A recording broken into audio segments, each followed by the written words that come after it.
confession to me. When I was in high school, I did not enjoy history at all. I disliked history.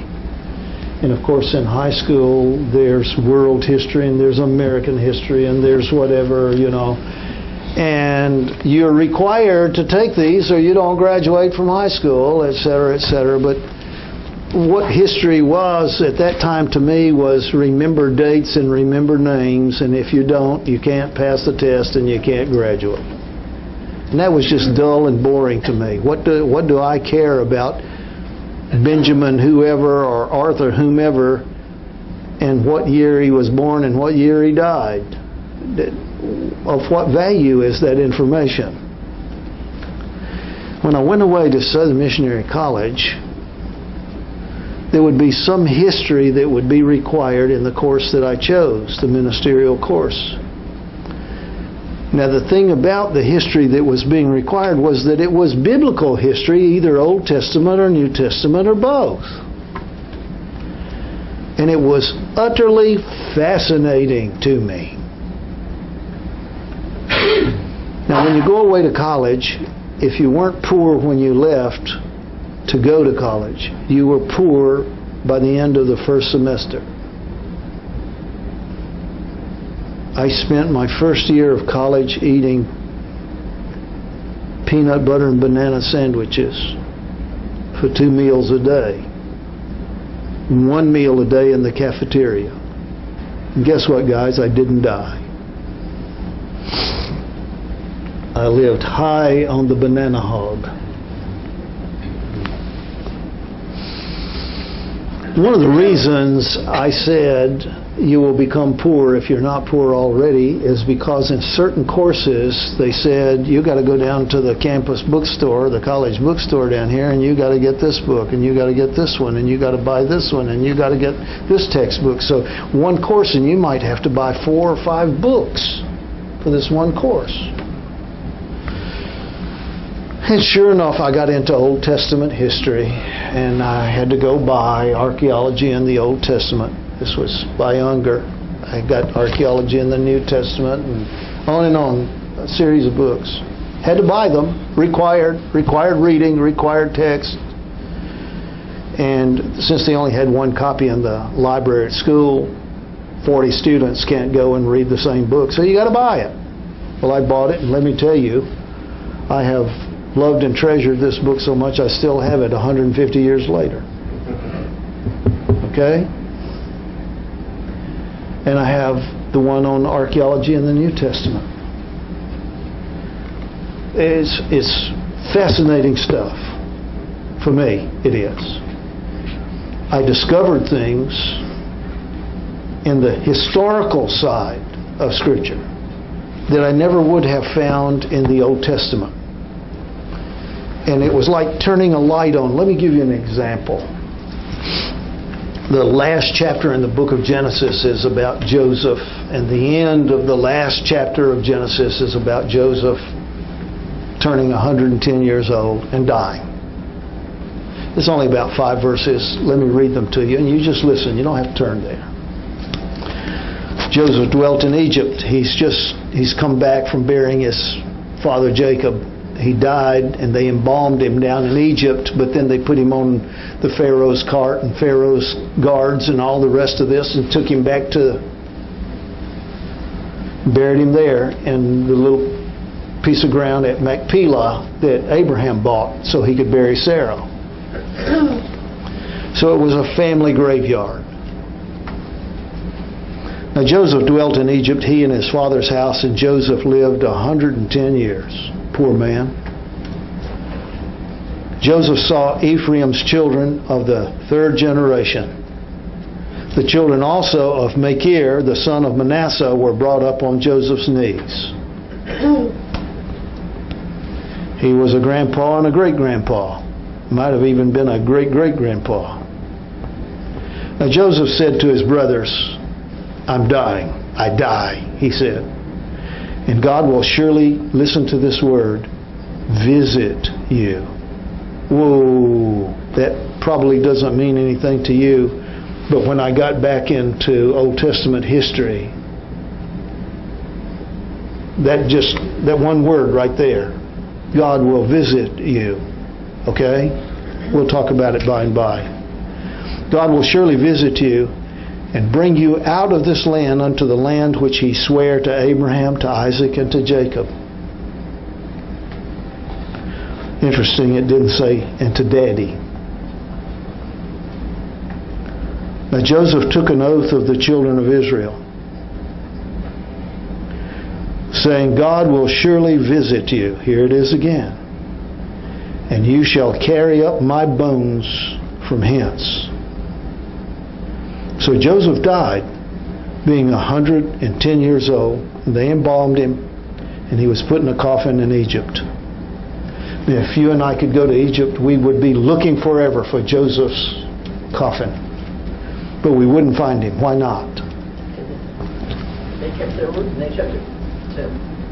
Why wouldn't we find him in Egypt? Because he said you're going to take an oath, and the way they did that, they put the forearm under the thigh of the leg, and they said, now you're going to swear before heaven and me and witnesses. And Joseph made them, his brothers swear, and their children swear, that in the day God visits you and brings you out of this land, you're going to take what? My bones out of this land. Don't leave my bones down here. And if you go, this is the end of Genesis, and you go to the next book, is Exodus, and it tells you plainly that when the children of Israel were leaving, they took the bones of Joseph with them. Okay? For the last 3, maybe 4 years, I've been sharing a 2-page reading that I've put together, and I hand it out in all my seminars for the last 3 or 4 years to everybody, and then they see me a year later, I hand them another one. I want you to have this. I want you to read this. I want you to ponder this.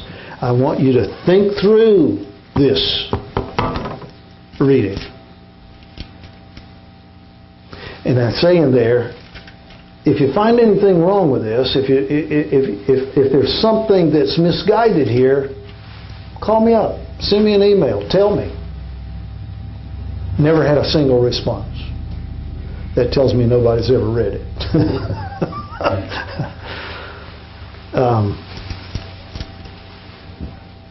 But basically what it does is walk the reader in 2 pages through the Bible.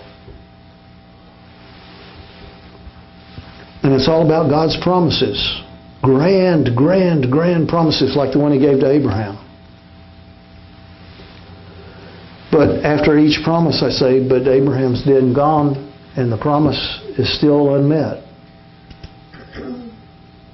And Isaac is dead and gone, and the promise is still unmet. And Jacob's dead and gone, and the promise is still unmet. And so walking through the Bible, all the way through Old Testament and New Testament, we have this promise after promise after promise after promise unmet. There's one promise out of all the promises, Old and New Testament, that we can say, well, this was fulfilled, and that is the promise that God would send His Son, Messiah. And He came.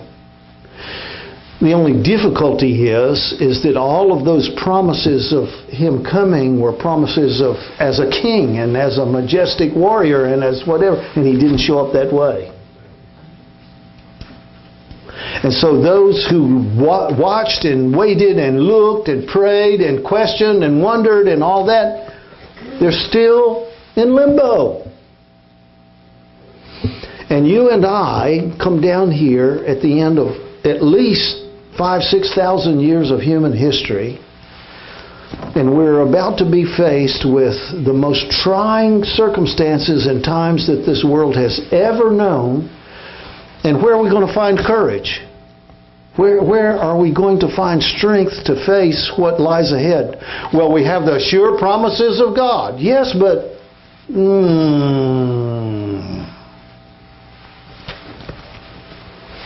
so how do we answer this? How do we face this challenge? And it is a challenge. Okay, how do we face this? And how do we come away strong, encouraged, not discouraged? Even Peter talks about when this time comes, there's always the scoffers. Everything's going on just the way it did in the days of the fathers. Nothing's changed. Well, something is going to change. And I want to know what it's all about. I want to know what the Exodus was all about. So we're going to talk about the Exodus before we talk about how all of these promises, listen, without exception, have to be met this side of the kingdom. If there's any truth to that statement, that conclusion, if there's any truth to that, then if we're the last generation, all the promises through this book that have yet to be met and fulfilled could possibly be fulfilled in your lifetime and mine in a moment of time. And wouldn't that be something? See, wouldn't that be something? Well, I want to take you back by way of remembrance to the time of the Exodus. In order to do that, I have to take you back to Joseph. To take you back to Joseph, I have to take you back to some Old Testament history that you're never going to get in the Bible, though clue after clue after clue appears there. And Bible scholars wrestled for generations as to what all of this was about and how much was this and what was the date of Abraham and what was the date of the Exodus and what was the date of Moses and what. Because if you can't get these pieces together comfortably, then this book becomes more and more uncomfortable. And so I'm really thankful for men who give their lives to taking the pieces of history, whether in this book or outside this book, and making sure they all line up, that they are provable, that they speak to us. So I'm going to give you the name of a people. And I'm running a great risk here because what I'm going to share this morning can make a bunch of people very angry. See? And that has never been my practice. I had to become acquainted with a people, a historical people called the Hyksos. Hyksos. Hyksos. Before I got into Old Testament history, I never heard of the Hyksos people. The Assyrians, yeah. The Egyptians, yeah. The Babylonians, yeah. The Persians, yeah. Never heard of the Hyksos. Hittites, yes. Who are the Hyksos? Well, this is an incredible story. And it's not a story, it's a history that has taken years and years and years of archaeological digging and research to bring these pieces together and really know something about the Hyksos and how they come together with this book, the Bible, and how the Exodus, Joseph and Moses and all of these characters come together in the history of the Hyksos. The Hyksos were known through that part of the world as sea peoples. In other words, they went in ships. And if you can get into your ship and you can transport yourself, then you can land on the other guy's land over here and beat him up and take his land and rule his country. And you can go over here and beat these people up. And the Hyksos prospered as a should I call them an empire? They prospered for 200 years and then suddenly they're gone. That's about how long empires last, by the way. About 200 years. And that's the door we're knocking on with America. See? The Hyksos were called sea peoples, or people of the sea. And listen. They were Semites. They were Shemites. Don't know if that means anything to you or not, but we have to go back to Noah to get all these pieces in place. And Noah and his wife had how many sons? And their names were Shem, Ham, and Japheth. Now, if you want a history of the world very quickly, Shem is the father of the Semites. Ham is the father of the Hamites. And if you don't know who these people are, we'll talk that in a minute. Japheth is the father of basically the Asians and, okay. The Hyksos were Semites. Now, anybody who does not know history, I don't want to call them ignorant, but they're ignorant. That means they don't know. Okay? If you're ignorant of history, you understand that people have never gotten along with one another on this rock since the garden. The Japanese hate the Chinese hate the Japanese. Are you listening? They all look alike to me. What's wrong? Sin brings discord, disharmony, trouble between people. Now, if you put into the mix, if you put into the brew, you got white skin, he's got black skin, he's got brown skin, he's got red skin, they got yellow skin. That makes for one grand happy party on the rock. Okay? Anyone who tells you that they are not racial is either ignorant or lying through their teeth. People always dislike, discredit, whatever, anybody who is not their tribe. That's humanity on this planet and has been for thousands of years. That's the way it is. Well, the white man came over here to this peaceful land and just killed off all the peaceful Indians. Let me tell you, the peaceful Indians made war on one another and killed one another for as long as they were here before we ever got here. Are you listening? Don't fall for this kind of hokum bunkum. There's no good, upright, wonderful, pure people on this planet. Everybody is mean under certain circumstances. And everybody is out to lord it over or rule over or take away from his neighbor. And the Hyksos were good old, upright, take it away from them folks. So they sailed around the Mediterranean and maybe even farther out. But they sailed around the Mediterranean and they found Egypt to be a very rich prospect. And the Hyksos invaded Egypt.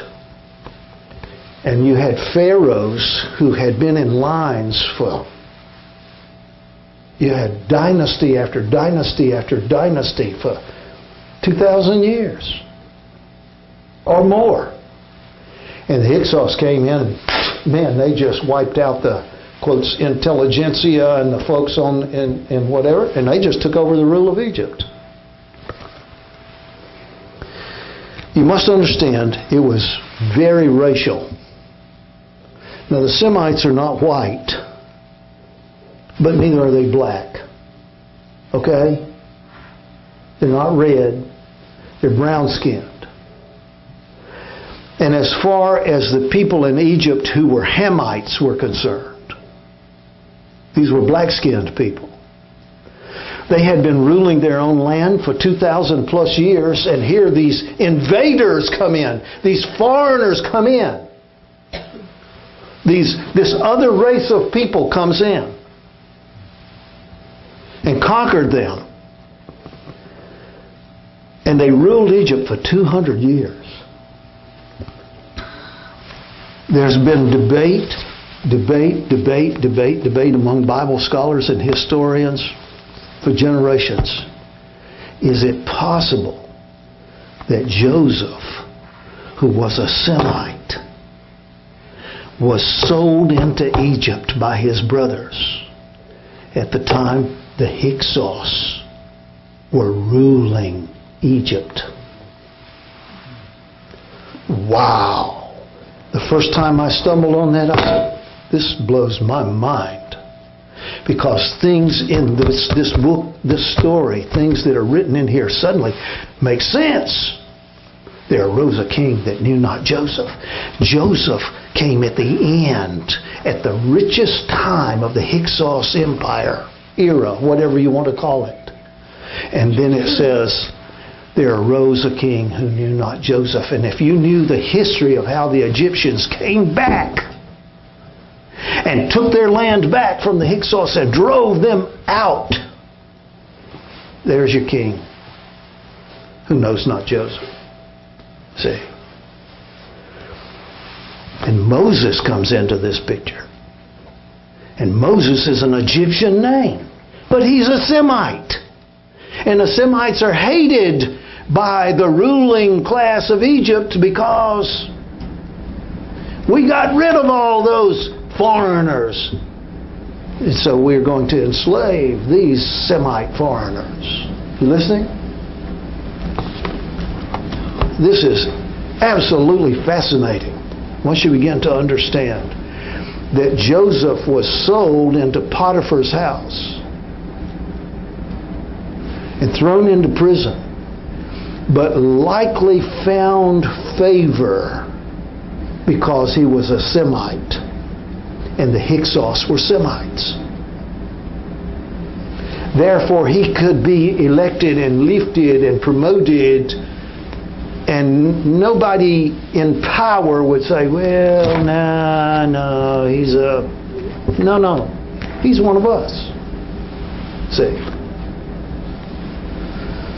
So let's talk about this Exodus business. Joseph prophesied and said, God will visit you, and when He does, you swear to me you're going to take my bones out of this place. Now that word visit you and I need to focus on for a few minutes. It does not mean the same thing here that it means in your brain and mine and in your dictionary and mine. Oh, let's go visit our neighbors. No. That's not what this word means.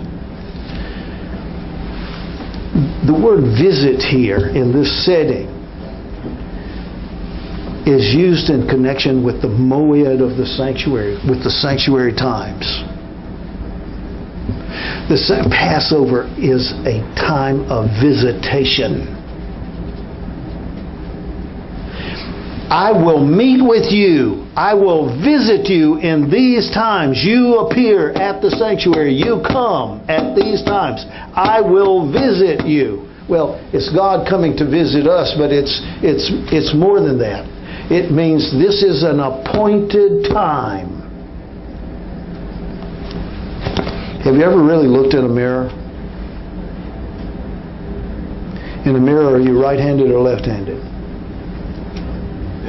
In a mirror, you're left-handed. Your right hand becomes left side in a mirror. You listening? Is it possible that history is a mirror of the end? That we're able to look into the mirror of history and see what will be. What has been will be again. We say history repeats. No. I can only conclude once you begin to examine this history that looking back, I can see all the events of the Exodus and project them over here on the end. That the real Exodus was not the Exodus. If the Exodus of this book was the real Exodus, then God failed. God experimented and it didn't work out. No. The Exodus was not the Exodus. The Exodus was a type. It was a shadow. It was a mirror of the real Exodus. The real Exodus is when we leave slavery and go where? To the Promised Land. And we tried in Sabbath school to say, look, things are not exactly the way they appear to be. Was God fighting a offensive battle all the way down through these pages? Was He fighting a hold your ground battle? Or was He fighting a retreat all the way through the history? And the answer is yes. It can be demonstrated that at times, like the Exodus in Egypt, this one of history, was God taking the offensive. I will bring you out with a strong arm. But then, do you know, if you left Egypt and you were just walking, barefoot or sandals, if you left Egypt and you were just walking, do you know how long it would take you? I mean, just meandering to get over to the land we call Israel? 3 weeks. I mean, that's dragging women and kids and a few goats along. 3 weeks. How long did it take them to get there? 40 years. Was that a holding pattern? And the answer is yeah. The Exodus was not the Exodus. Didn't God know they weren't going to make it? Yes. Why didn't He tell them? No.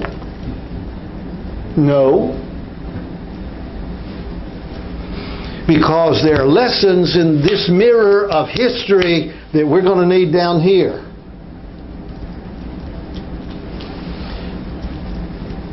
You have to understand, in the desert, there's not a whole lot to eat.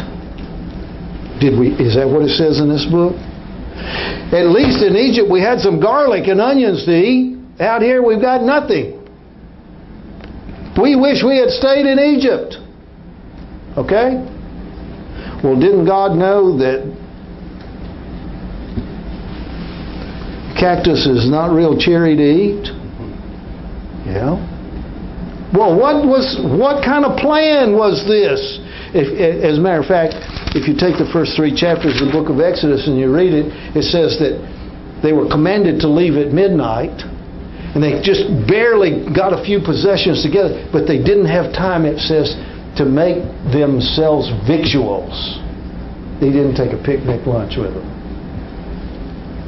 And they got a few days out of town, and somebody said, boy, we left all the sandwiches at home in the refrigerator. And by the way, Moses, we're thirsty. You get thirsty in the desert. See? You listening? Didn't God know all of this? Was this an ill-planned move on God's part? I don't think so. But it didn't work. Not when you leave town with thousands and thousands and thousands of people and only 2 of them get there. I don't exactly call that a victory. See? What is this Exodus all about? If the Exodus was not the Exodus, what is it? It's a mirror. It's a type. It's a roadmap is what it is. And by the way, when they left Egypt, where did they spend the rest of their days? In the wilderness. You know what it says in the book of Revelation? There's a woman, and God has given her 2 wings of a great eagle that she might fly away into the wilderness, where she hath a place prepared. Okay? See, this is the mirror. We look back, we want to know what's ahead. The wilderness is ahead.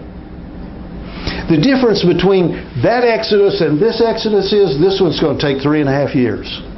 That's what it says over and over and over and over again. Let me tell you what I have not yet found is where they were in 3.5 years after they left Egypt. That would be, I think, somewhat enlightening. So when they left town, what was of primary concern? When they left Egypt, what became of primary concern? In other words, I've got a list of all these things that concern me, but what's at the top of the list? Food.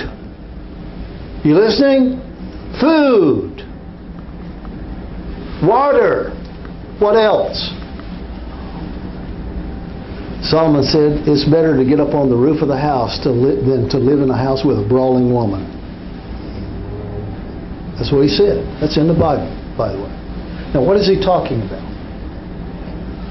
There's a modern saying that says, if mama's happy, everybody's happy. Here we are, we're coming out of town, and why is mama unhappy? It's not just lack of food or shortage of food. She's got what? And these kids are crying. And mama's not crying yet. She's nagging. And the daddy has to go talk to Moses, and the daddies are chewing on his ear. Okay? This is a lot of people. This is a lot of trouble. This is a lot of crying. This is a lot of moaning and groaning. We wish we had stayed back there. This is not what we bargained for. So, on the list of concerns, food and water. What else? Let's be more specific. Come on. They want to eat. When they really got bent out of shape, what did they want? They wanted flesh food. Right? They got past the garlic and onion stage. We've been all these weeks out here, and we're just, does it appear to anybody that God was steering them away from flesh food? And having been away from it for some period of time, they found themselves basically in the same condition that the people in the concentration camps found themselves in at the end of the war. The people in the concentration camps were starved and starved and starved and starved. And as soon as the Americans or the British or the Allies came and opened the doors, they just gave all these people food. Do you know that thousands of them ate and died? Because the body could not deal with the food. They starved so long that they overloaded the system. The system collapsed. Okay? Do we have any hint of anything like that in the book? In the record? Yeah. Moan, groan, we haven't had anything to eat for so long, And so what's the story? What's the record? That God caused a wind to blow and all these birds fell out of the sky and they all ate and they were happy. So while they were eating, while it was still in their mouth, they were dying of it. Yeah. Now the way that's usually pictured is, well, God did that to them. No, they did it to themselves. God, on this Exodus, is trying to change the diet. And if we take let's go to Ellen White again for a minute. Ellen White says, when the end comes, people will stop eating meat because they will know that it is unsafe. My brother called me this week and he says, I keep sending you this stuff, I keep telling you this stuff, and you're not listening to me. When Fukushima was broken up over there in Japan, that nuclear radiation has gotten into the Pacific. And within hours, it was tracked all the way across the Pacific in the atmosphere to the west coast of the United States. They now have measurements taken in California and on the west coast of milk and meat and eggs and food that is being grown in California. It is irradiated. And they refuse to tell the people because they know there will be panic and that it will totally collapse the economy. Ellen White said, the day is coming when the people will not eat it because they know. And my brother sang to me, the guys in the know already know that it's not safe, but they're not telling anybody. See? Now God, who knows, is bringing these people from whatever diet in Egypt, and He's taking them through this wilderness experience, and He's changing their diet. It wasn't just the flesh food that He was changing. What else was He doing? And if you do eat any flesh foods, well, you don't eat this, and you don't eat that, and you don't eat this, and you don't eat that. Are you listening? There's a mirror. We know the story, but what we don't know is that it's all about us. It's all about the last generation. It's all about the end. It's all about the real Exodus. And if we ever begin to get this picture, God will visit you, Joseph says. Said it twice. God will visit you.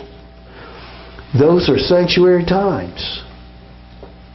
And when did the Exodus back there begin? Let's look in the mirror of the past. When did the Exodus begin? At Passover. One of those sanctuary times. Is it possible the 3.5 years that's going to come to the last generation will begin at Passover? Oh, it's not only possible, it's highly plausible. Jesus says, in great fearful sights and great signs shall there be in the heavens. All these are the beginnings. There's going to be something passing over in the heavens. It's going to reset the clock. We're going to get back to a 360-day calendar instead of 365 and a quarter. It tells you in the book of Daniel, God's going to change the times and the seasons. Why doesn't anybody talk about this stuff? It's in the book. It's in the books. Let me share just a few historical moments with you about the Hyksos. You'll be interested, I promise you. Eventually, there arose a new king over Egypt who knew not Joseph. Thus began the long years of oppression. This new king seems to have been the founder or an early king of the powerful 18th dynasty. Since the Hyksos invasion of Egypt was led by Semites and not by Hurrians or Indo-Aryans, as recent studies have shown or proven, it appears that the expulsion of the Hyksos around the middle of the 16th century BC was the important event that resulted in the oppression of the Israelites. I'm going to keep reading, but let me tell you when they were pushed out.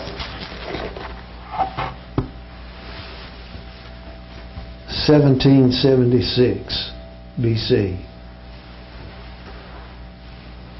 17 what? 76 AD. Yeah. See, that's a mirror. It's just that you didn't go to the college bookstore and get yourself a good book. The 17th dynasty, with a kingdom established at Thebes, became the powerful rivals of the foreign Hyksos rulers who since about 1750 had entrenched themselves in the Delta. In the War of Liberation, Kamos defeated the invaders, and Amos completed the expulsion of the Hyksos from Egypt. Very likely under the kings of the 18th dynasty who preceded Thutmose III and Thutmose II, the Hebrews were becoming more and more enslaved. Moses was born about 1520 BC, probably during the reign of Thutmose I, whose daughter, the famous Hatshepsut. If you don't know who she was, let me tell you, get yourself a good book on Egyptian history and read about Nefertiti and Hatshepsut and these women who were stronger and more powerful and more deadly than some of the men on the throne. The Hebrews were becoming more and more enslaved. Moses was born about 1520, probably during the reign of Thutmose I, whose daughter, the famous Hatshepsut, may well have been the royal personage who discovered the infant among the flags by the riverside. Since Thutmose I left no surviving legitimate male heir to the throne, his daughter Hatshepsut was in line for succession. What do you think Moses was in Egypt? See, Hebrews tells us that Moses sought rather than to enjoy the pleasures of sin for a season. Yeah. 144. Let's go over to 147, find a little more here. It's difficult to imagine that such renowned conquerors and builders like Thutmose III and Amenhotep II would have abandoned all interest in the Delta area, especially the rich region of Goshen, situated so near the Asiatic domains. It was natural after the expulsion of the Hyksos that the chief center of administration should be located at Thebes, but it is highly probable that the old capital was not abandoned by the pharaohs of the 18th dynasty. Owing to the vast expansion of Egyptian influence in Asia, it was necessary that there should be a seat of power in the northeast delta. It's known this and it's known that. In view of this fact, there must have been a royal residence and a seat of government in the locality during the reigns of Thutmose III and Amenhotep II. In other words, the name Moses fits this time period perfectly. If I keep reading right here, we're going to be given the date of 1441 for the Exodus. Now, from the time of the Exodus back to Abraham, how many years were there? It says after 430 years, God brought them out. So from Abraham to Moses and the Exodus, 430 years. Have you read Exodus enough to know what it says? It says, and in the self-same day, God brought them out. What self-same day? 400 years. 430 years before, in the promise made to Abraham, God will visit you. God will visit. God will visit. God will visit. This was the visitation. Now, Moses is an Egyptian name. It is not a Semitic name. Oh, there have been squabbles and squabbles and squabbles and squabbles. Let me tell you about some of the squabbles. They've tried to prove that this whole Moses thing was fictional. No. His brother's name, Aaron, was not a Semitic name. His sister's name. And you remember the squabble when they got across the Red Sea on the other side, and what was his sister's name? Miriam. You remember what Miriam did? She danced. Huh? She danced. That got her into trouble. No, what she did was she talked real bad to Moses and about Moses because he married a black woman. Then they found out that in the Moses line, because of his Egyptian background, there was this whole Nubian, which was Hamitic, black, the Nubian family line mixed in with the pure Semitic line. Okay?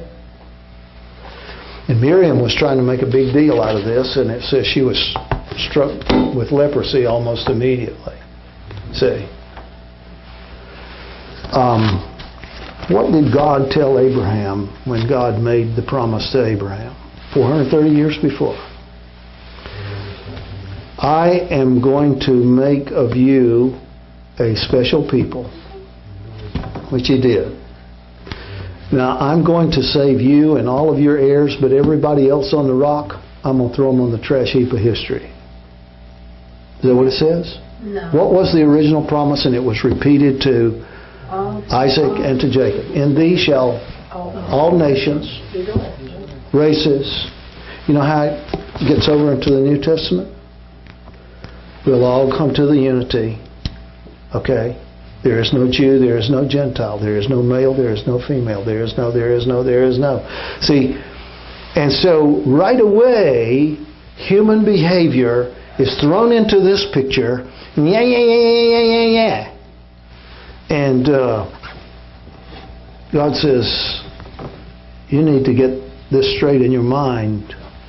This is not all about saving Semites. The trip that you're taking is to bless. Okay? Now, if we go back and we review the Exodus in the mirror, we can go step by step by step. First of all, God says, well, we're going to take a vacation from flesh foods. They were not happy campers. And so they got out and they got hungrier and hungrier and hungrier, and they said to Moses, look, we've had it. So Moses went to God and said, the people have had it. What are you going to do about it? Well, I'm going to put bread on the ground. Now, when they saw it for the first time, what did they say? What is it? What is it? They said, what's that? Okay, manna. The word manna means, what is it? Okay? Well, let me tell you what it is not. It is not steak. It is not pork chop.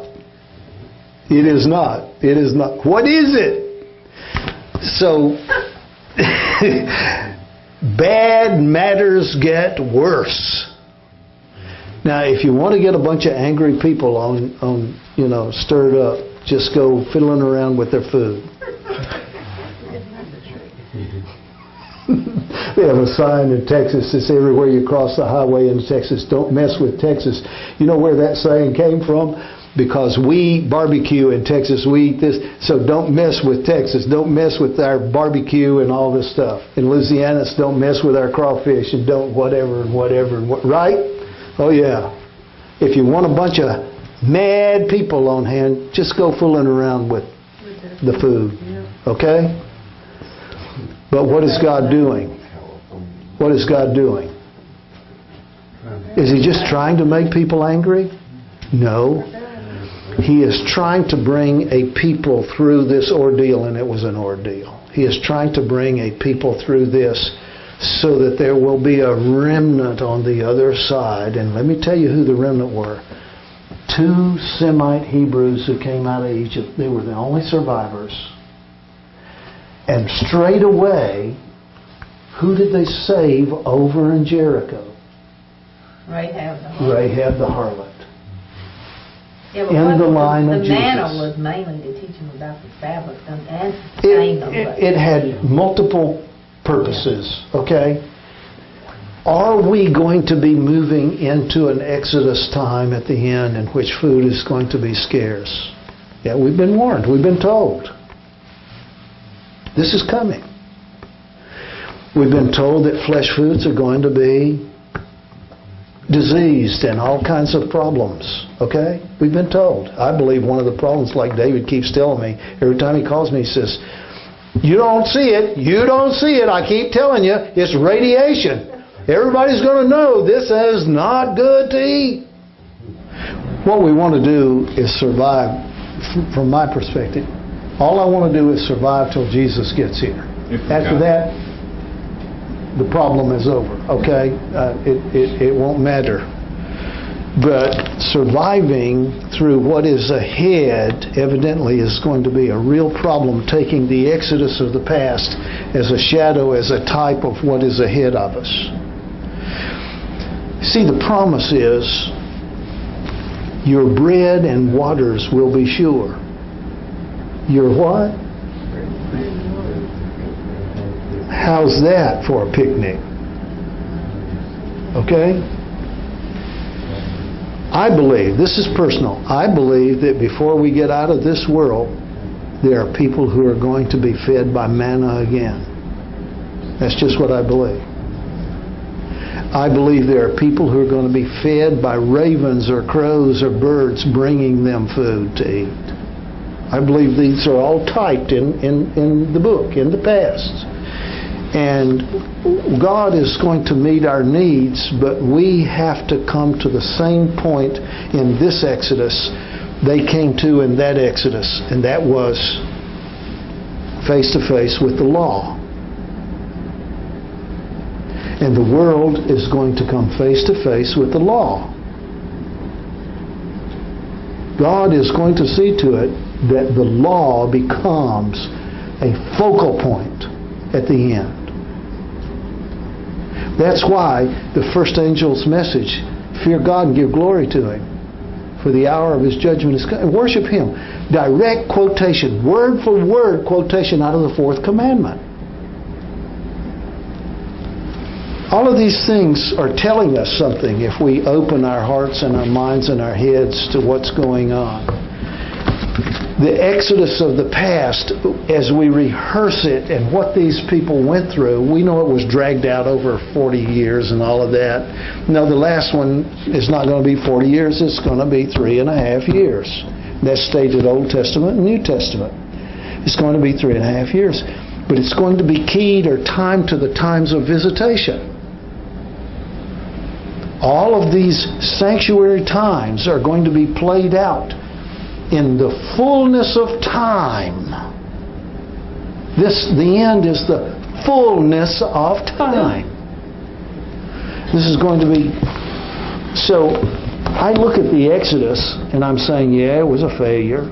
I mean, they regarded it as a failure. The people didn't make it. I don't believe they're lost necessarily.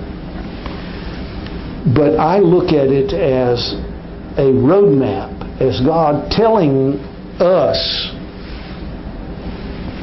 So this is what the book says. Now all these things happen to them as examples unto us, upon whom Ends of the world. the ends have come. So I can't help but see it that way.